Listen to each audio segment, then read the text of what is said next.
अमृत की धारा है धारा, जो देती दुखों से किनारा। मुरली अमृत की धारा है धारा, जो देती दुखों से किनारा। भूले जीवन में हो जा शिव बाबा मुरली में समझाए। भूले जीवन में हो जा शिव बाबा मुरली में समझाए। तुम्हें देवता बनना है प्यारा, देखो गलती न करना दोबारा। मुरली अमृत की धारा है धारा, जो देती दुखों से किनारा।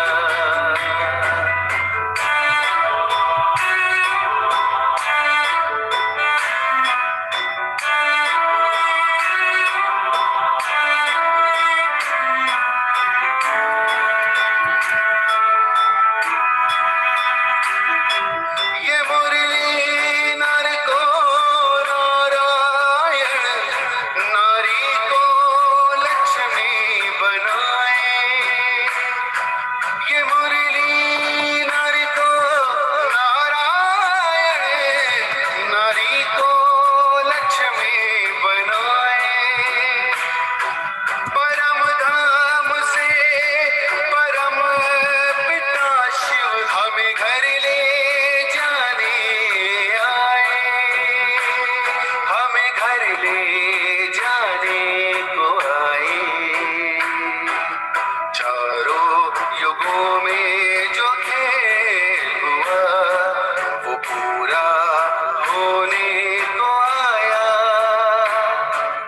गीता ज्ञान अमृत देने को ये संगम युग बनाया। संगम युग बनाया। ये मुरली अमृत की धारा है धारा, जो देती दुखों से किनारा।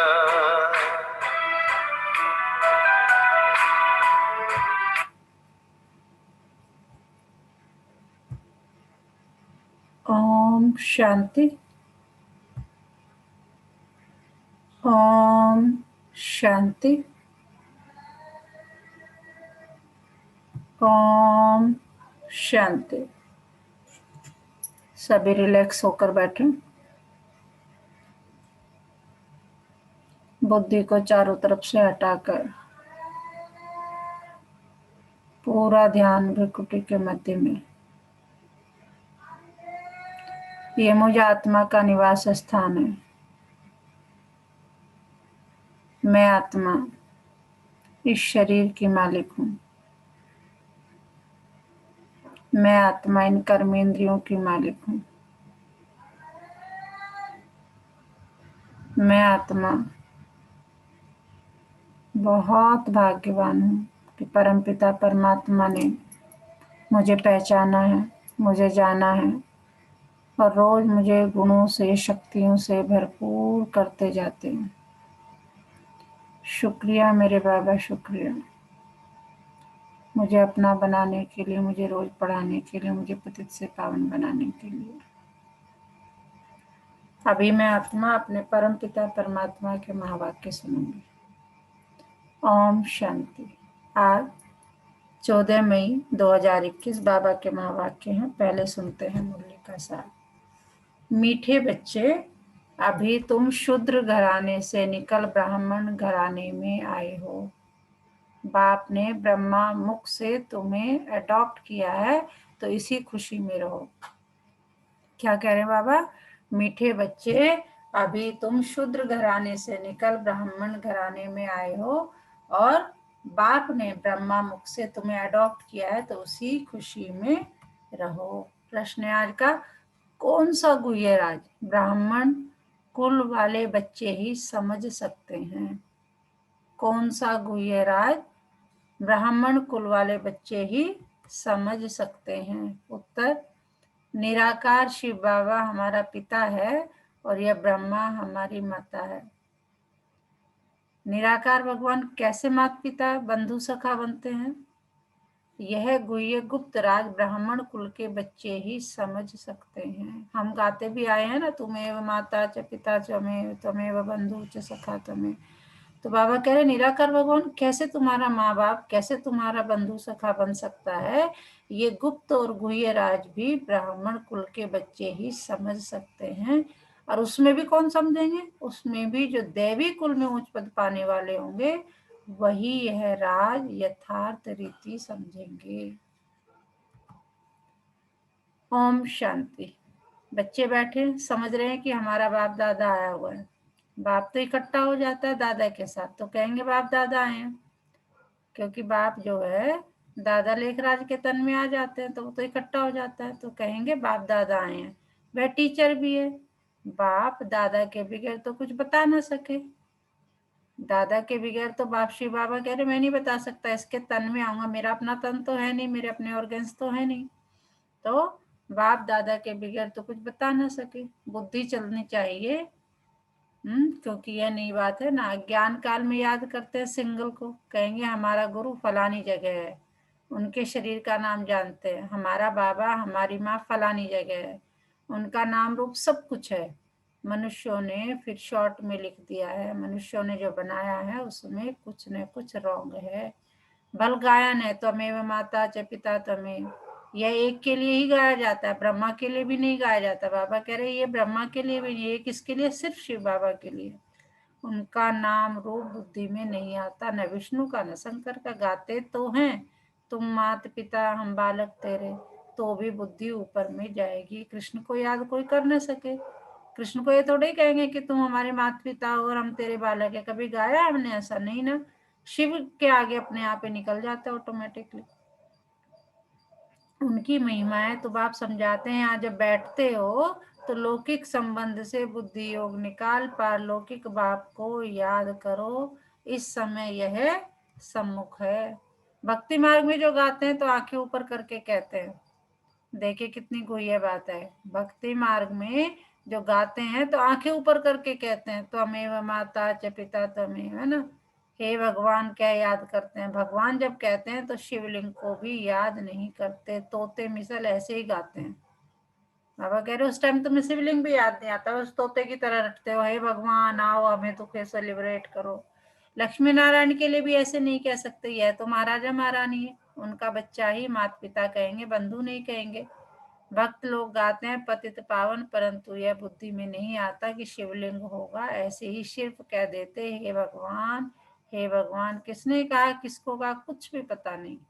अगर ये ज्ञान होता मैं आत्मा हूँ उनको बुलाता हूँ तो यह समझे कि वह निराकार परमात्मा है, उनका रूप ही लिंग है। यथार्थ रीति कोई बाप को याद नहीं करते, उनसे प्राप्ति क्या होगी। बाबा कह रहे हैं जब तरीके से तुम उसे याद नहीं करोगे, तुम्हें पता ही नहीं कौन है क्या है, तो कैसे तुम्हें प्राप्ति होगी, कब होगी, यह कुछ भी नहीं जानते। तुम भी नहीं जानते थे, बाबा कह रहे तुम्हें भी नहीं पता था, अभी तो बाप के बने हो तो जाने हो। अभी तो बाप ने खुद आके अपना परिचय दिया है, तुम हमारे बारे में बताया, तुम कौन हो, आत्मा हो, मैं कौन हूँ, परमात्मा हूँ, तुम्हारा ये हाल कैसे हो गया, सब कुछ आदि मध्य अंत का सारा ज्ञान, पूरे वर्ल्ड की हिस्ट्री ज्योग्राफी बाप खुद आके हमें बता रहे हैं। तो बाबा कह रहे तुम भी नहीं जानते थे, अभी तो बाप के बने हो, तुम जानते हो। हमको शिव बाबा ने ब्रह्मा द्वारा अपना बच्चा बनाया है, यह ब्रह्मा माँ है, यह ब्रह्मा माता द्वारा शिव बाबा ने अडॉप्ट किया है, इस ब्रह्मा माता द्वारा शिव बाबा ने अडॉप्ट किया। इस समय तुम अच्छी रीति जानते हो हम किसके बच्चे हैं, शिव बाबा के बच्चे हैं। इस टाइम तुम अच्छी रीति जानते हो कि हम किसके बच्चे हैं, शिव बाबा के। साकार में फिर प्रजापिता ब्रह्मा के बच्चे हैं। प्रजापिता ब्रह्मा द्वारा मनुष्य सृष्टि रचते हैं, ऐसे नहीं कोई नई सृष्टि रचते नहीं, इस समय आकर गोद में लेते हैं, अडॉप्ट करते हैं। माता पिता कहते हैं तो शिव पिता ठहरा और माता ब्रह्मा ठहरी, ठीक है ना।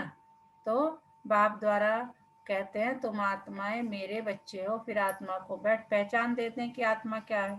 क्या पहचान देते हैं कि आत्मा क्या है।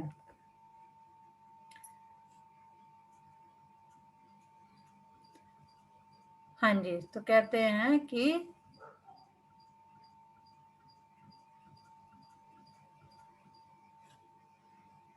साकार में फिर प्रजापिता ब्रह्मा के बच्चे हैं। प्रजापिता ब्रह्मा द्वारा मनुष्य सृष्टि रचते हैं, ऐसे नहीं कोई नहीं सृष्टि रचते नहीं, इस समय आकर गोद में लेते हैं, अडॉप्ट करते हैं, माता पिता कहते हैं। तो शिव बाबा शिव पिता ठहरा और माता ब्रह्मा ठहरी, उनको कहा जाता है माता पिता। बाप ब्रह्मा द्वारा कहते हैं तुम आत्माएं मेरे बच्चे हो, फिर आत्मा को बैठ पहचान देते हैं कि आत्मा क्या है। कहते भी है, क्या कहते हैं, भ्रिकुटी के बीच में रहती है स्टार मिशन, और कुछ भी नहीं जानते। ये कह न सके कि आत्मा 84 जन्म भोगती है, आत्मा शरीर द्वारा पाठ बजाती है, भिन्न भिन्न नाम रूप देश काल से आत्मा एक शरीर छोड़ती है तो सारा परिवार ही बदल जाता है। कोई अडॉप्ट करते हैं तो परिवार ही बदल जाता है। माता पिता जिसने जन्म लिया उनको भी जानते हैं, फिर जो अडॉप्ट करते हैं उनके घर का बन जाते हैं। अगर कोई बच्चा अडॉप्ट करता है तो क्या हुआ, जिसने जन्म दिया उसे भी जानते हैं, जिसने अडॉप्ट किया उसे भी जानते हैं। यहाँ तुम शूद्र घराने से निकल अब कहाँ जा रहे हो, ब्राह्मण घराने में आए हो। ब्रह्मा तन से तुमको अडॉप्ट किया, तुम तो ब्राह्मण कुल में आ गए। यह बातें शास्त्रों में नहीं लिखी जा सकती, यह समझाया जाता है, लिखने से कोई समझते नहीं।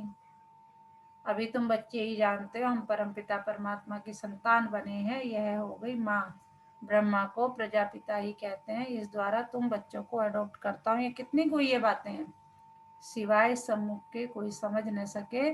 समझेंगे भी वह जो इस ब्राह्मण कुल के होंगे, देवी कुल में उच्च पद पाने वाले होंगे। ने किसकी बुद्धि में यह बातें बैठेगी नहीं, न बुद्धि में बैठेगा, न किसको समझा सकेंगे। तुम्हारे में भी नंबरवार पुरुषार्थ अनुसार है, जिनकी बुद्धि में बैठता है। गाया जाता है तमेव माता पिता, याद किया जाता है शिव बाबा को। फिर कहते हैं तुम माता पिता, एक बार फिर माता पिता कैसे, यह बातें और कोई समझा न सके। किसके सिवाय, हमारे सिवाय, हमें तो पता है। जैसे शास्त्रों में व्यास ने जो लिखा है वह मनुष्यों ने कंठ कर लिया, याद कर लिया, वैसे तुमको भी कहेंगे, तुमको कोई ने बताया है, तुमने कंठ कर लिया है। नए मनुष्य के लिए समझना बड़ा मुश्किल है, यहाँ रहने वाले भी कोई किसको कितना भी समझा नहीं सकते। बाबा कह रहे मधुबन में भी जो रह रहे हैं, जरूरी नहीं कि वो भी सबको अच्छी तरह से समझा सकें। तुम आत्मा हो, तुम्हारा बाप परम पिता परमात्मा है, वह बेहद का बाप ही बेहद का वर्षा देते हैं। वर्षा दिया था, फिर पुनर्जन्म लेते लेते 84 जन्म पूरे हुए, अब बाप फिर वर्षा देने आए हैं। यह किसको समझाना है, कितना सहज है। बाबा कह रहे यही तो समझाना है, और क्या है, कि तुम आत्मा हो और हम आत्मा ही किसके बच्चे हैं, परमपिता परमात्मा के। और हमने कितने लिया है, हमें परमात्मा ने पहले ब्लेसिंग्स दी थी, और फिर हम पुनर्जन्म लेते लेते 84 जन्म पूरे हो गए, अब बात फिर से हमें ब्लेसिंग्स देने आई है। किसको समझाना, कितना सहज है। तुम माता पिता किसको कहा जाता है, विचार की बात है। ब्रह्मा द्वारा अडॉप्ट करते हैं, फिर माँ भी जरूर चाहिए। तो जो अनन्य बच्ची होती है, ड्रामा प्लान अनुसार उनको जगत अम्बा का टाइटल दिया जाता है। बाबा कह रहे जो अनन्य मतलब बहुत श्रीमत पर चलने वाली बच्ची होती है, तो ड्रामा प्लान अनुसार उसको जगत अम्बा का टाइटल दिया जाता है। मेल को जगत अम्बा नहीं कह सकते, इनको जगत पिता कहेंगे। इनका प्रजापिता नाम मशहूर है। अच्छा, प्रजा माता कहाँ, तो अडॉप्ट किया जाता है माता को। आदि देव तो हैं, फिर आदि देवी को मुकर्रर किया जाता है। जगत अम्बा तो एक ही है, उनकी ही महिमा है। जगत अम्बा पर कितना मेला लगता है, परंतु उनके ऑक्यूपेशन को कोई नहीं जानते। कहते हैं ना जगत अम्बा का मेले लगे हैं, जगह जगह लगते हैं, लेकिन उनका क्या काम है उसको कोई नहीं जानता, ऑक्यूपेशन को कोई नहीं जानते। कलकत्ते में काली का मंदिर है, बॉम्बे में भी जगत अम्बा का मंदिर है, शक्ल अलग अलग है। जगत अम्बा है कौन, ये कोई नहीं जानते। उनको भी भगवती कहते हैं। अब जगत अम्बा को भगवती नहीं कह सकते, वह तो ब्राह्मणी है। ज्ञान ज्ञानेश्वरी है, उनको बाप से ज्ञान मिला। तुम सब जगत अम्बा के बच्चे हो, ज्ञान सुनकर फिर सुनाते हो, तुम्हारा धंधा ही यह हुआ। बाबा कह रहे तुम्हारा काम ही यही है, ज्ञान सुनो और सुनाओ। तुमको ईश्वर पढ़ाते हैं, कोई मनुष्य नहीं पढ़ाते। ये दिमाग में नशा रहना चाहिए कि हमें कौन पढ़ाता है, ईश्वर, कोई मनुष्य नहीं पढ़ाता। यह ब्रह्मा भी तो मनुष्य है, मनुष्य कोई को भी पावन बना नहीं सकता। बाबा कहते हैं जो दादा लेखराज या ब्रह्मा द्वारा तुम सुनते हो, ये कुछ नहीं कर सकता, ये तो एक निमित्त मात्र है बस, ये तो सुना रहा है। इनके मुख से सुना मैं रहा हूँ, इनके मुख का इस्तेमाल कर रहा हूँ बस। क्योंकि बाबा कह रहे हैं ये ब्रह्मा भी तो मनुष्य है, मनुष्य कोई को पावन बना नहीं सकता। मनुष्यों की बुद्धि इतनी डल हो गई है जो कुछ भी समझते नहीं है। पतित पावन तो एक ही बात है, वे आते ही हैं पतितों को पावन बनाने। सारी दुनिया तमो प्रधान है, सब पतित है। नई दुनिया पावन, पुरानी दुनिया पतित। पुरानी दुनिया में है नरकवासी, नई दुनिया में है स्वर्गवासी। बुद्धि भी कहती है सतयुग में सिर्फ भारतवासी देवी देवताएं होंगे और कोई नहीं थे। अभी तुम बच्चों को यह ज्ञान मिला है। नई दुनिया में पहले सूर्यवंशी देवता थे, फिर चंद्रवंशी हुए, तो सूर्यवंशी पास्ट हो गए। चंद्रवंशी के बाद फिर वैश्यवंशी आते हैं। बराबर लक्ष्मी नारायण का राज्य था। अच्छा, उनके आगे क्या था फिर? उससे पहले क्या था लक्ष्मी नारायण? यह कोई समझ नहीं सके। तुम बच्चों को बाप ने चक्र का राज समझाया है। द्वापर में है वैश्यवंशी, कलयुग में होते शूद्रवंशी। बाबा सब बता रहे हैं कि कब क्या है। अभी तुम जानते हो हम क्या बने हैं, ब्राह्मण बने हैं। तुमको बाप ने अपना बनाया है, अर्थात शूद्र धर्म से देवता धर्म में ट्रांसफर किया है। अब सूर्यवंशी चंद्रवंशी तो है नहीं। सूर्यवंशी कहाँ होते हैं? सतयुग में। चंद्रवंशी कहाँ होते हैं? त्रेता में। और फिर कहाँ जाते हैं? तो बाबा ये सब वैश्यवंशी होते हैं फिर नेक्स्ट में, द्वापर में। और अभी उसमें शूद्र बने हम। तो बाबा अब हमें क्या कर रहे हैं, सीधा शूद्र से देवी देवता धर्म में ट्रांसफर कर रहे हैं। लेकिन उसके बीच में क्या है, पहले ब्राह्मण बनना पड़े। शूद्र से ब्राह्मण, और ब्राह्मण से फिर हम पढ़ाई करेंगे देवता बनने की। तो वही कर रहे हैं। अब सूर्यवंशी चंद्रवंशी तो है नहीं ना, लक्ष्मी नारायण का राज्य है ना राम राज्य। अब है कलयुग का अंत। कलयुग के बाद जरूर सतयुग आएगा। कलयुग में यह पुरानी पतित दुनिया है, महान दुखी है, इसलिए देवताओं की जाकर महिमा गाते हैं, माथा टेकते हैं। अच्छा, लक्ष्मी नारायण को यह राज्य किसने दिया? कोई है जो बता सके? बाबा कह रहे बता सकता है कोई?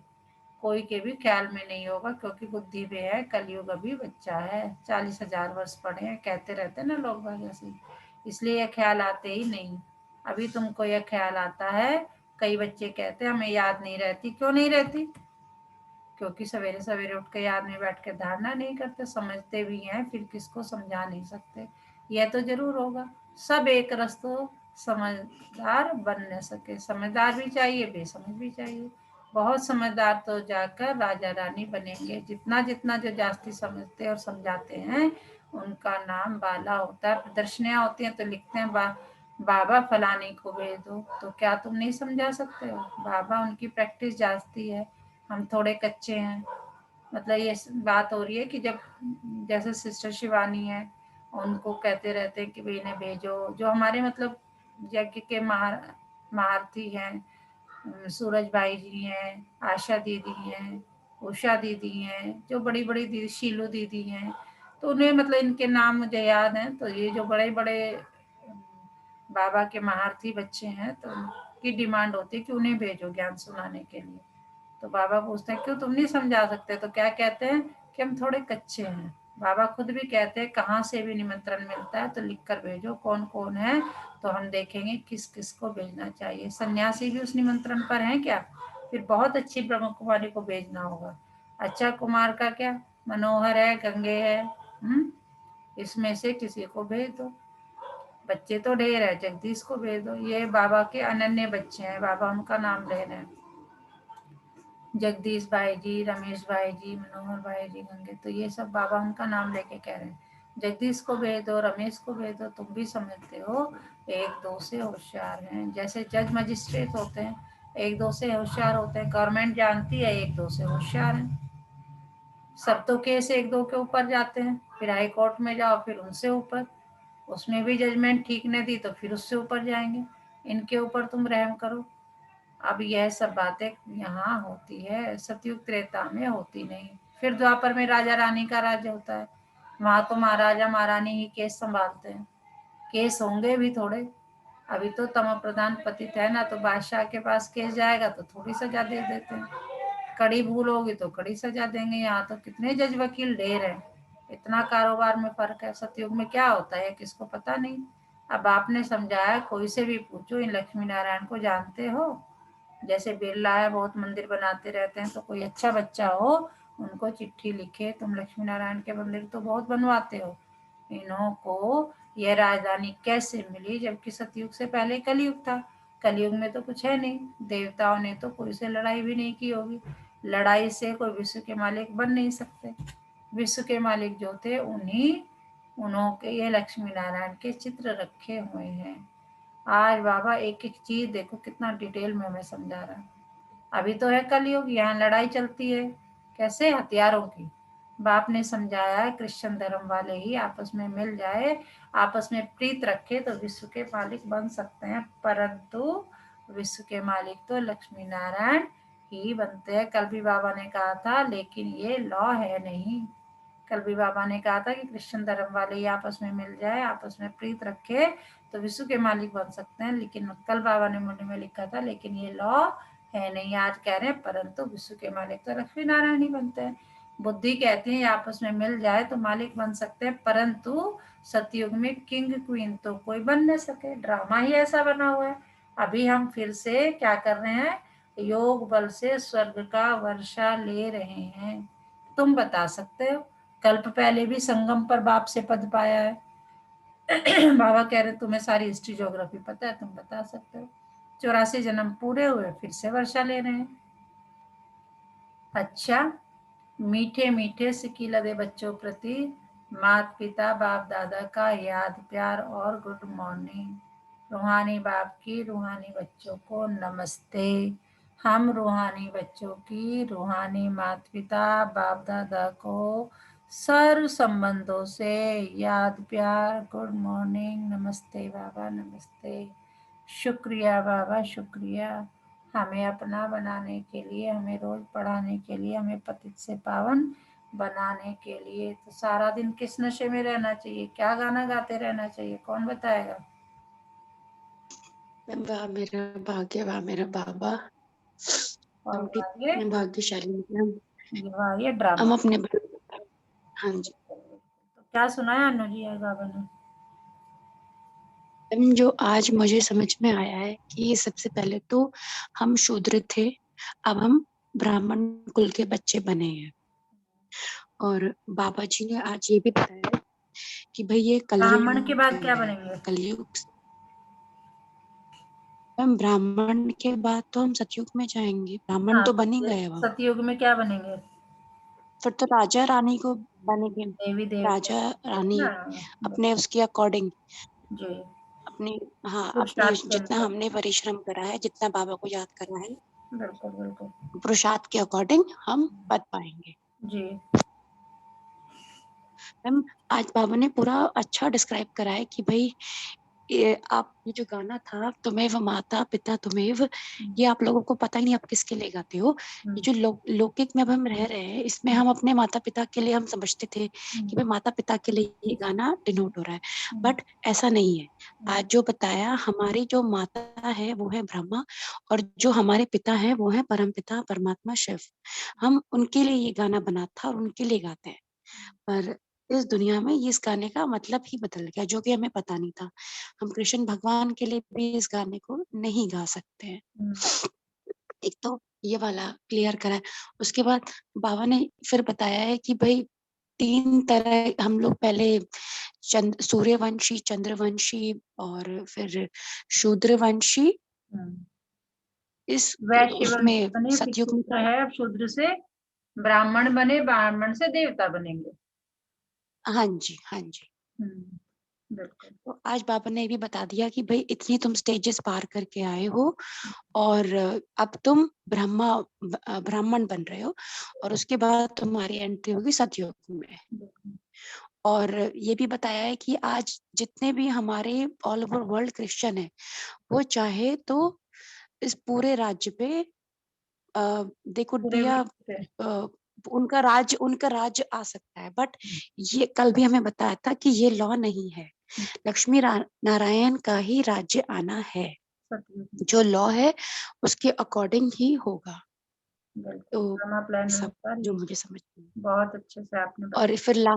फिर जो हमेशा बोलते हैं कि भाई आपका धंधा है, आप जो याद करते हो, जो आपको मिलती है नॉलेज, आपको दूसरों को बताना चाहिए। दिस इज योर सबसे पहले का धर्म। जो आपको समझ में आता है, आपको दूसरों के साथ भी शेयर करना चाहिए, बिल्कुल। और परम पिता परमात्मा को डेली 24 घंटे याद करना चाहिए। जी। धारणा के लिए मुख्य सार स्वयं में धारण करके ने और दूसरों को कराने के लिए सवेरे सवेरे उठकर बाप की याद में बैठना है। जो समझा है उसे दूसरों को समझाने की प्रैक्टिस करनी है। लौकिक संबंधों से बुद्धि योग निकाल एक पारलौकिक बाप को याद करना है। ये जो लौकिक संबंध है ना, चाचा चाची काका काकी मामा मामी, ये सब तू मेरा मैं तेरी, ये पता नहीं कहाँ उलझनों में उलझे रहते हैं। ठीक है, वो सब रहेंगे, लेकिन उनमें उलझना नहीं है। तो याद किसको करना है? बुद्धि योग लौकिक संबंधों से निकाल कर क्या कह रहे हैं बाबा? एक पारलौकिक बाप को याद करना है। बाप से जो ज्ञान मिला है वह सुनकर सबको सुनाना है, यही तुम्हारा धंधा है।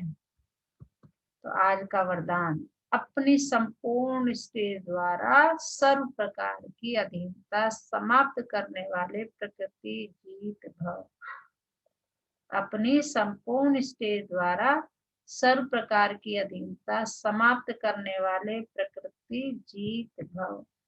जब आप अपनी संपूर्ण स्टेज पर स्थित होंगे तो प्रकृति पर भी विजय अर्थात अधिकार का अनुभव होगा।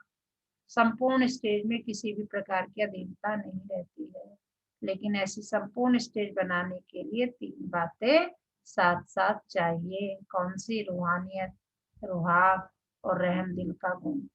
जब ये तीनों बातें प्रत्यक्ष रूप में स्थिति में चेहरे व कर्म में दिखाई दे तब कहेंगे अधिकारी व प्रकृति जीत आत्मा। कहने का मतलब है कि बहुत गर्मी हो रही है, बहुत सर्दी हो रही है, सब कुछ हो रहा है, प्रकृति का तांडव मचा हुआ, लेकिन आप जो है, अगर आप संपूर्ण स्टेज में हैं, संपूर्ण स्टेज की बाबा ने तीन बातें बताई, रूहानियत, रुआब और रहमदिल, तो आपको उन चीजों का फर्क पड़ेगा ही नहीं। गर्मी हो रही है तो वो आपको इफेक्ट नहीं करेगी। गर्मी हो रही है, सर्दी हो रही है, मतलब आपको तंग नहीं करेगा। प्रकृति का कोई भी तत्व आपको तंग नहीं करेगा। स्लोगन है, श्रीमत की लगाम मजबूत है तो मन रूपी घोड़ा भाग नहीं सकता। देखिए कितनी बढ़िया बात कही है बाबा। हम अपने मन को बेचारे को कोसते रहते हैं ना, मेरा मन ही नहीं मानता, ये है, मन पे कंट्रोल नहीं। तो बाबा कह रहे उसे करने का तरीका एक ही है, श्रीमत की लगाम मजबूत है तो बाबा की कदमों पे चलोगे, बाबा की मत पे चलोगे, श्रीमत पर चलोगे, तो ये सारी चीजें मन और बुद्धि और ये सब जो है तुम्हारे अपने आप कंट्रोल में हो जाएंगे। तो आज पूरा दिन किस समान में रहना? मैं प्रकृति जीत आत्मा हूँ, मैं प्रकृति जीत आत्मा हूँ। तो उसके लिए रूहानियत, रुहाब और रहमदिल का गुण भरना जरूरी है।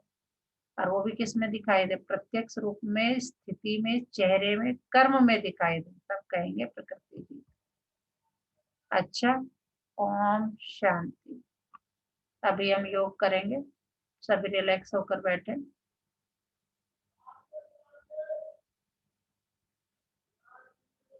कमर सीधी,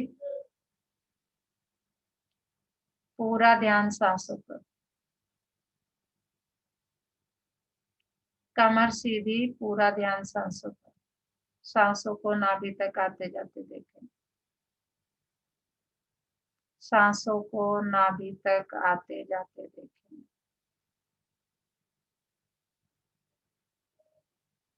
धीरे धीरे पूरा ध्यान भ्रुकुटी के मध्य में। अपने ध्यान को माथे के बीचों बीच केंद्रित करें। ये मुझ आत्मा का निवास स्थान है। मैं आत्मा इस शरीर की मालिक हूँ। मैं आत्मा इन कर्मेंद्रियों की मालिक हूँ। मैं बहुत भाग्यशाली आत्मा हूँ कि परम पिता परमात्मा ने मुझे एक स्वस्थ शरीर रहने के लिए दिया, जिसमें स्वस्थ कर्मेंद्रियां निवास करती हैं, जो बिना रुके बिना थके 24 घंटे मेरे शरीर को चलाती हैं। तो अपने हर अंग का, अपनी बॉडी की एक एक सेल का तहे दिल से धन्यवाद करें। बाबा का बहुत बहुत शुक्रिया, उसने मुझे ऐसी जगह जन्म दिया जहाँ प्रकृति के पांचों तत्व भरपूर मात्रा में। प्रकृति के पांचों तत्वों का भी तहे दिल से बहुत बहुत शुक्रिया। दशों दिशाओं का, नवग्रहों का, चारों युगों का, तीनों लोकों का बहुत बहुत शुक्रिया। मेरे पूर्वजों का, इस ब्रह्मांड की हर एक ऊर्जा का, सगे संबंधियों का, मेरे घर के हर एक मेंबर का, सबका तहे दिल से बहुत बहुत शुक्रिया। मेरे देश, है, मेरा समाज, मेरा शहर, मेरा देश, मेरे विश्व पूरे का, वसुधैव कुटुंबकम, यानी ये पूरा विश्व जो है मेरा अपना परिवार है। उस भावना से सबका बहुत बहुत शुक्रिया। ब्रह्मांड की एक एक ऊर्जा का बहुत बहुत शुक्रिया। मेरे चारों तरफ जितने भी लोग हैं, मेरे घर वाले, मेरे मित्र संबंधी, सब ड्रामा प्लान अनुसार अपना अपना पार्ट बजा रहे हैं। कोई भी गलत नहीं है, सब अलग है। सबका तहे दिल से बहुत बहुत शुक्रिया अदा करें और महसूस करें हम सभी ग्लोब रूपी कमरे के अंदर बैठे हैं। पूरे विश्व की आत्माएं ग्लोब रूपी कमरे के अंदर, और परम पिता परमात्मा हम पर लाल रंग की शक्तिशाली किरणों की बारिश कर रहे हैं। पूरा ग्लोब लाल रंग की शक्तिशाली किरणों से भर गया है।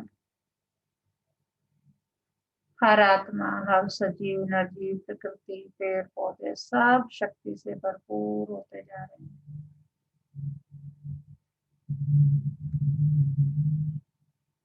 देखे सबको शक्ति से भरपूर होते हुए।